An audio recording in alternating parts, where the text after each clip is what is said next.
ಸರ್ಸು, ನೀನ್ ನನ್ನ ಪ್ರಾಣ ಅಲ್ವಾ? ನೀನ್ ನನ್ನನ್ನ ನಂಬ್ತೀಯ ಅಲ್ವಾ? ನಿನ್ನ ಮೇಲೆ ಬೆಳೆಸ್ಕೊಂಡಿರೋ ಪ್ರೀತಿಯಿಂದ,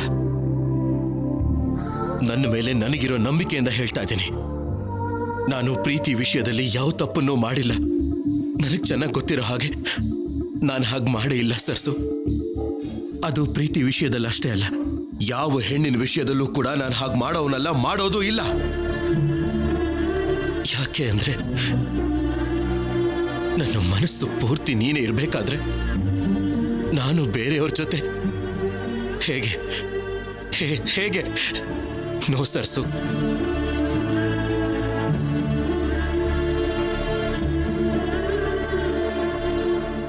ಆದ್ರೆ ಅವರೆಲ್ಲರೂ ಮತ್ತಲಾಗಿದ್ದು ಅಂತಿದ್ದಾರೆ. ನನಗೆ ನೆನಪಿಲ್ಲ ಅಂತ, ನಂದೇ ತಪ್ಪು ಅಂತ ನನ್ನ ಹತ್ರ ವಾದಿಸ್ತಾ ನನ್ನನ್ನೇ ಕನ್ವಿನ್ಸ್ ಮಾಡ್ತಾ ಇದ್ರೆ ನಾನು ಏನ್ ಮಾತಾಡ್ಬೇಕು ಸರ್ಸು?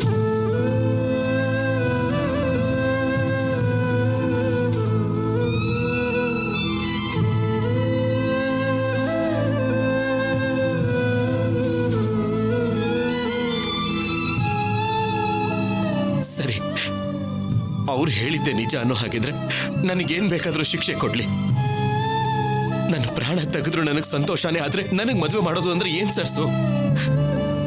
ನನ್ನ ಪ್ರಾಣನೇ ನೀನಾಗಿರ್ಬೇಕಾದ್ರೆ ಬೇರೆ ಹೆಣ್ಣನ್ನ ನನ್ನ ಹೆಂಡತಿಯಾಗಿ ಹೇಗೆ ಸರ್ಸು?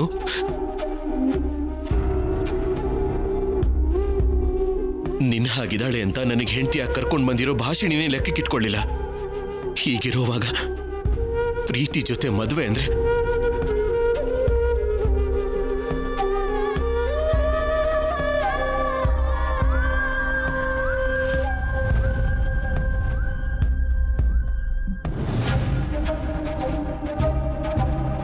ಸರ್ಸು, ನಿನಗೊಂದು ವಿಷಯ ಹೇಳಬೇಕು. ಇವತ್ತು ನಾನು ಆ ಭಾಷಣಿಗೆ ಹೊಡೆದೆ. ಬೇರೆ ಹೆಣ್ಣನ್ನ ಹೊಡೆಯೋದು ತಪ್ಪು. ಆದ್ರೆ ನಿನ್ನ ಸ್ಥಾನಕ್ಕೆ ಬಂದು ನನ್ನನ್ನು ನಂಬಿಸ್ತಾ ಇರಬೇಕಾದ್ರೆ ನಾನು ಯಾವುದೋ ಕೋಪದಲ್ಲಿ ಅವಳನ್ನು ಹೊಡೆದ್ಬಿಟ್ಟೆ ಸರ್ಸು. ಏನೋ ಆವೇಶದಲ್ಲಿ ಆ ವಿಷಯದಲ್ಲಿ ಕಂಟ್ರೋಲ್ ಮಾಡ್ಕೊಳಕ್ಕಾಗ್ಲಿಲ್ಲ ಸರ್ಸು, ಕಂಟ್ರೋಲ್ ಮಾಡ್ಕೊಳಕ್ಕಾಗ್ಲಿಲ್ಲ.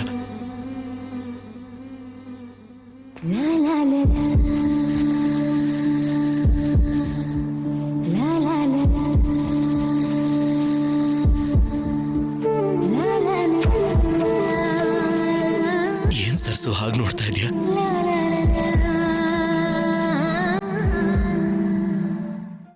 ಸರ್ಸು,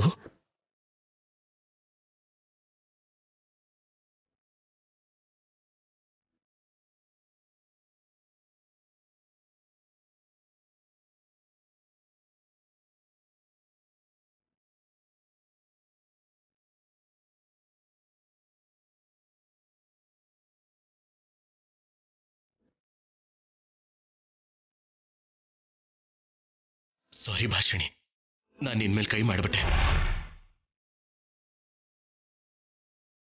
ನಿನ್ನ ಮೇಲೆ ಕೈ ಮಾಡೋದಕ್ಕೆ ನನಗೆ ಯಾವ ಅಧಿಕಾರನೂ ಇಲ್ಲ. I am really sorry for that. Rahul ಅವರೇ, ಹೊಡ್ತಿದ್ದಕ್ಕೆ ನನ್ಗೆ ಯಾವ ಬೇಜಾರು ಇಲ್ಲ. ಆದ್ರೆ ಈಗ ಅಧಿಕಾರ ಇಲ್ಲ ಅನ್ನೋ ಮಾತೆ ನಂಗೆ ಬೇಜಾರು ಮಾಡ್ತಿರೋದು. ಈ ಜಗತ್ತಲ್ಲಿ ತಪ್ಪು ಮಾಡಿದ್ರೆ ಶಿಕ್ಷೆ ಕೊಡೋ ಅಧಿಕಾರ ಅಪ್ಪ ಅಮ್ಮಂಗೆ, ಆಮೇಲೆ ಗುರುಗಳಿಗೆ, ಅದಾದ್ಮೇಲೆ ಗಂಡ ಹೆಂಡತಿಗೆ ಇರುತ್ತೆ. ನಾನು ನಿಮ್ಮ ಹೆಂಡತಿ ಅಂತ ನೀವು ಒಪ್ಕೊಳ್ದೇ ಇದ್ರು ನಿಮಗೆ ಕಾಣಿಸ್ತಿರೋ ಸಂಬಂಧ ಅಧಿಕಾರನ ಕೊಟ್ಟಿದೆ. ಮನ್ಸಲ್ಲಿ ಬಚ್ಚಿಟ್ಕೊಂಡಿರೋ ಪ್ರೀತಿ ಕೈ ಎತ್ತೋ ಹಾಗೆ ಮಾಡ್ತು ರಾಹುಲ್ ಅವರೇ. ನೀವು ನನಗೆ ಹೊಡೆದಿದ್ದಕ್ಕಿಂತ ನನ್ನ ಮೇಲೆ ನೀವು ಕೈ ಮಾಡಿದೆ ಅಂತ ಯೋಚನೆ ಮಾಡ್ತಿದ್ದೀರಾ ನೋಡಿ. ಅದರಲ್ಲಿ ನೀವು ಆವಾಗಲೇ ನನ್ನ ಕೆನ್ನೆಗೆ ಹೊಡ್ತಿರೋ ನೋವಿಗಿಂತ ನೀವು ತೋರಿಸಿದ ಪ್ರೀತಿನೇ ನನಗೆ ಕಾಣಿಸ್ತಿದೆ ರಾಹುಲ್ ಅವರೇ.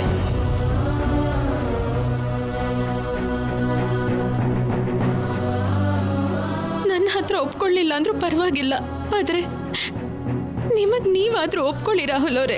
ಹೇಳ್ಕೊಳ್ಳಿ, ನಾನು ನಾನ್ ಭಾಷಿಣಿ ಅಲ್ಲ ಸರ್ಸು ಅಂತ. ಏನು ಒಪ್ಕೊಳ್ಳೋದು?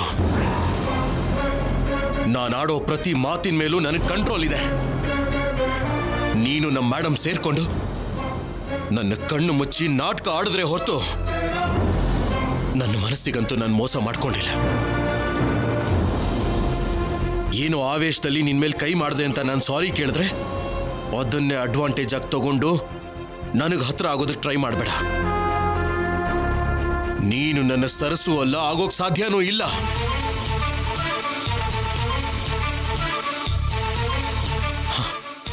ಇನ್ಯಾವತ್ತು ನನ್ನ ಕಥೆಗಳನ್ನು ಹೇಳಿ ಎಮೋಷನಲ್ ಆಗಿ ನನಗೆ ಕನೆಕ್ಟ್ ಆಗೋದಕ್ಕೆ ಟ್ರೈ ಮಾಡಬೇಡ.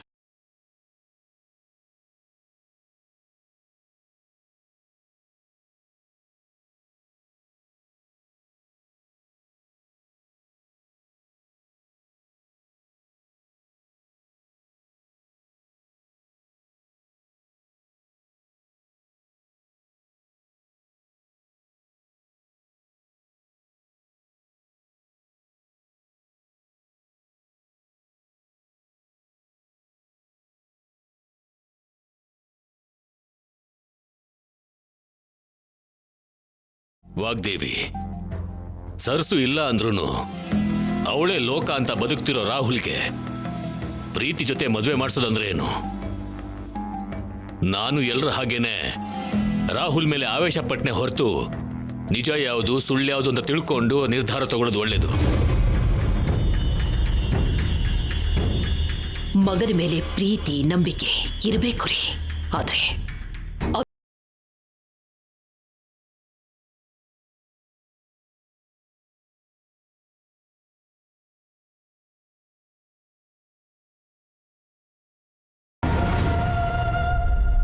ರಾಹುಲ್ ಮತ್ತಿನಲ್ಲಿ ಏನು ಮಾಡಿದೆ ಅನ್ನೋದು ನನಗೆ ಗೊತ್ತಿಲ್ಲ ಅಂತಿದ್ದಾನೆ. ನಡೀದೇ ಇರುವಂಥದ್ದನ್ನ ನಡೆದಿದೆ ಅಂತ ಹೇಳುವಂತ ಚೀಪ್ ಕ್ಯಾರೆಕ್ಟರ್ ಪ್ರೀತಿದಲ್ಲ ರೀ.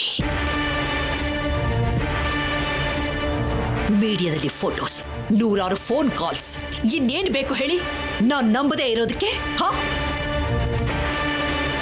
ಮ್ಯಾಮ್, ನೀವು ಕೋಪ ಮಾಡ್ಕೊಳ್ಳಲ್ಲ ಅಂದ್ರೆ ಒಂದು ವಿಷಯ ಹೇಳ.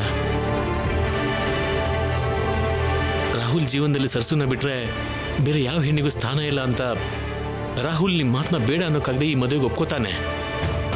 ಆದ್ರೆ ಈ ಮದುವೆ ನಂತರ ಜೀವನದ ಬಗ್ಗೆ ಕೂಡ ಯೋಚನೆ ಮಾಡ್ಬೇಕಲ್ವಾ ಮ್ಯಾಮ್? ಹೌದು ಮೇಡಮ್. ಅದು ಅಲ್ಲದೆ ಪ್ರೀತಿನ ಮದುವೆ ಮಾಡ್ಕೊಂಡ್ರೆ ರಾಹುಲ್ ಅಣ್ಣಂಗೋಸ್ಕರ ಬಂದಿರೋ ಸರ್ಸು ತುಂಬಾ ಡಿಸ್ಟರ್ಬ್ ಆಗ್ತಾಳೆ ಮೇಡಮ್. ಅವಳು ತಡ್ಕೊಳ್ಳೋದಿಲ್ಲ.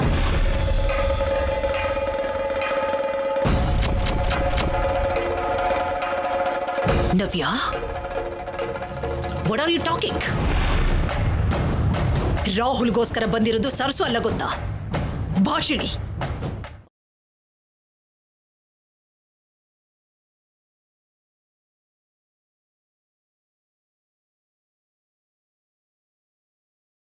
ಯಾಕೆಲ್ರೂ ಸೇರಿ ನನ್ನ ಈ ರೀತಿ ಕ್ವಶನ್ ಮಾಡ್ತಿದ್ದೀರಾ? ಅಂದ್ರೆ ಹೆತ್ತ ತಾಯಿಯಾಗಿ ರಾಹುಲ್ ಲೈಫ್ ಬಗ್ಗೆ ನನಗೆ ಜವಾಬ್ದಾರಿನೇ ಇಲ್ಲ ಅನ್ಕೊಂಡಿದ್ದೀರಾ? ಅದು ಹಾಗಲ್ಲ ವಾಗ್ದೇವಿ. ಮದುವೆ ಅಂದ್ರೆ ಜೀವನನ ಬದಲಾಯಿಸೋ ಒಂದು ಘಟ್ಟ. ಅವಸರ ಪಡೋದು ಯಾಕೆ ಅನ್ನೋದೇ ನನ್ನ ಉದ್ದೇಶ. ನಾನೇನು ಅವಸರ ಪಡ್ತಾ ಇಲ್ಲ. ಇದನ್ನೆಲ್ಲ ಯೋಚನೆ ಮಾಡೇ ನಾನು ಈ ನಿರ್ಧಾರ ತಗೊಂಡಿರೋದು. ಪ್ರೀತಿ ಜೊತೆ ರಾಹುಲ್ ಒಂದು ರಾತ್ರಿ ಪೂರ್ತಿ ಗೆಸ್ಟ್ ಹೌಸ್ ಅಲ್ಲಿ ಇರೋದು, ಅದು ಮೀಡಿಯಾದಲ್ಲಿ ಲೀಕ್ ಆಗೋದು, ನಮ್ಮ ಸ್ಟೇಟಸ್ಗೆ ಎಷ್ಟು ನಷ್ಟನೋ ಅದೇ ರೀತಿ ಒಂದು ಹೆಣ್ಣಾದ ಪ್ರೀತಿ ಲೈಫ್ಗೂ ಕೂಡ ಅಷ್ಟೇ ನಷ್ಟ ಆಗುತ್ತೆ ರೀ.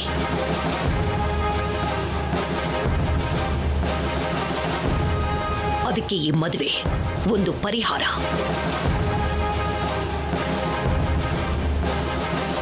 ಮದುವೆ ಜೀವನನ ಬದಲಾಯಿಸೋ ಒಂದು ಘಟ್ಟ ಅಂತ ನೀವೇ ತಾನೇ ಹೇಳಿದ್ದು. ಇಷ್ಟು ದಿವಸ ಸರಸುನೇ ಲೋಕ ಅಂತ ಬದುಕಿದ ರಾಹುಲ್ ಈ ಮದುವೆ ಆದ ನಂತರ ಬದಲಾಗ್ತಾನೆ ಅಂತ ನಾವ್ ಯಾಕ್ರಿ ಅನ್ಕೊಳ್ಬಾರ್ದು?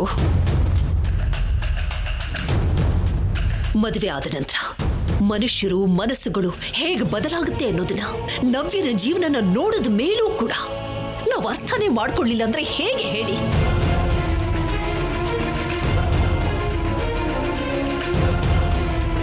ಈ ಮದುವೆ ನಡೆಯೋದ್ರಿಂದ ನಮ್ಮ ಮರ್ಯಾದೆ ಉಳಿಯುತ್ತೆ ಅನ್ನೋದು ಮಾತ್ರನೇ ಅಲ್ಲ, ರಾಹುಲ್ ಜೀವನ ಕೂಡ ಬದಲಾಗುತ್ತೇರಿ. ತಲೆಗೆ ಹತ್ತಿರೋ ಸರಸು ಅನ್ನೋ ಹುಚ್ಚಿನಿಂದ ಹೊರಗಡೆ ಬರ್ತಾನೆ ಅಂತ ಈ ಮದುವೆ ನಡೀಲೇಬೇಕು ಅಂತ ನಿರ್ಧಾರ ತಗೊಂಡಿದ್ದೀನಿ.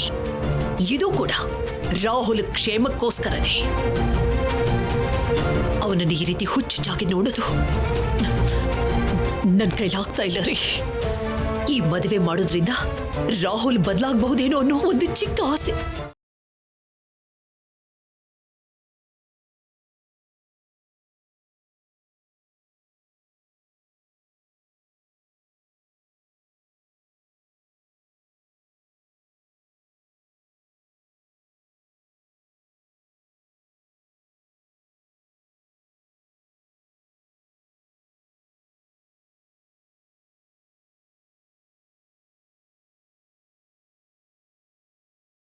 ಹೇಳಿ ಆಂಟಿ. ನೋಡಮ್ಮ, ತಪ್ಪು ನಡೆದೋಯ್ತು. ಆದ್ರೆ ಇದರಲ್ಲಿ ರಾಹುಲ್ ತಪ್ಪು ಎಷ್ಟಿದೆಯೋ, ಒಂದು ಹೆಣ್ಣಾಗಿ ನಿನ್ನ ಅಜಾಗರೂಕತೆ ಕೂಡ ಅಷ್ಟೇ ಇದೆ. ಈ ಮದುವೆ ಮಾಡ್ಕೊಳ್ಳೋದು ರಾಹುಲ್ಗೆ ಇಷ್ಟ ಇಲ್ಲ. ಆದ್ರೆ ನನ್ನ ಮಾತಿಗೆ ಅವನು ಖಂಡಿತ ಬೆಲೆ ಕೊಡ್ತಾನೆ. ಅವನ ಮನಸ್ಸು ಬದಲಾಗೋದಕ್ಕೆ ಮುಂಚೆ ನಿನ್ನ ಕುತ್ತಿಗೆಗೆ ತಾಳಿನ ನಾನ್ ಕಟ್ಟಿಸ್ತೀನಿ.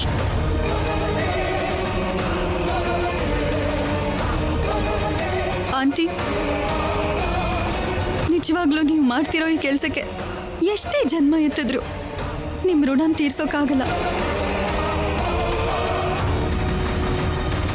ನಡೆದು ಹೋಗಿರೋ ತಪ್ಪಿಗೆ ಹೀಗೆ ನನಗೆ ಹೊಸ ಜೀವನ ಕೊಡ್ತೀರಾ ಅಂತ ನಾನು ಎಕ್ಸ್ಪೆಕ್ಟ್ ಮಾಡಿರ್ಲಿಲ್ಲ ಆಂಟಿ. ತುಂಬಾ ಥ್ಯಾಂಕ್ಸ್ ಆಂಟಿ, ತುಂಬಾ ಥ್ಯಾಂಕ್ಸ್. ಏ ಪ್ರೀತಿ, ನೋಡು, ನಿನ್ನ ಪೇರೆಂಟ್ಸ್ಗೆ ಕಾಲ್ ಮಾಡಿ ಬರೋದಕ್ಕೆ ಹೇಳು, ಸರಿನಾ? ಸರಿ ಆಂಟಿ, ಸರಿ.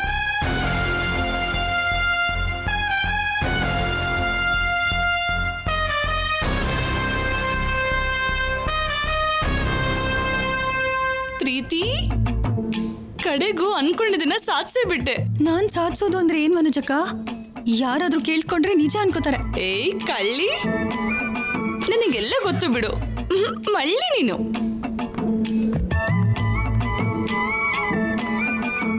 ಇವ್ರಿಗೇನ್ ಅರ್ಥ ಆಯ್ತೋ, ಯಾಕೆ ಸಂತೋಷ ಪಡ್ತಿದ್ದಾರೋ.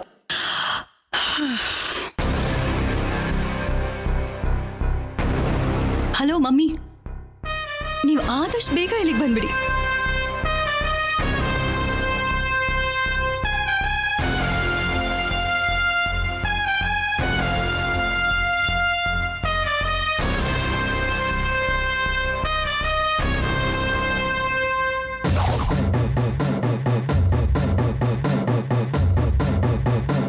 ನಾನು ಅನ್ಕೊಂಡಿದ್ದನ್ನ ಇಷ್ಟು ಬೇಗ ಸಾಧಿಸ್ತೀನಿ ಅಂತ ನಾನು ಅನ್ಕೊಂಡಿರ್ಲಿಲ್ಲ. ಸಾವಿರಾರು ಸುಳ್ಳು ಹೇಳಿ ಮದ್ವೆ ಆಗೋದು ಅಂತ ಅಂದ್ರೆ ಏನೋ ಅನ್ಕೊಂಡಿದ್ದೆ. ಕರೆಕ್ಟಾಗಿ ಪ್ಲಾನ್ ಮಾಡಿದ್ರೆ ಇಷ್ಟು ಸಿಂಪಲ್ ಅಂತ ಅನ್ಕೊಂಡಿರ್ಲಿಲ್ಲ. ರಾಹುಲ್ ನಾ ಮದ್ವೆ ಮಾಡ್ಕೋಬೇಕು ಅಂತ ಇದ್ ನನ್ನ ಚಿಕ್ಕ ಕೋರಿಕೆ ಇಷ್ಟು ದಿನಕ್ಕೆ ನೆರವೇರ್ತಿದೆ. ಎಷ್ಟೇ ಅವತಾರ ಎತ್ತಿದ್ರು ಆ ಸರಸುಗೆ ಕಣ್ಣೀರೇ ಉಳಿಯತ್ತೆ. ಇನ್ನು ಈ ಮದ್ವೆಗೆ ಯಾವ ಅಡ್ಡಿನೂ ಬರ್ದಿರೋ ಹಾಗೆ ನೋಡ್ಕೊಳ್ಳೋದೆ ನನ್ನ ಮುಖ್ಯ ಕರ್ತವ್ಯ.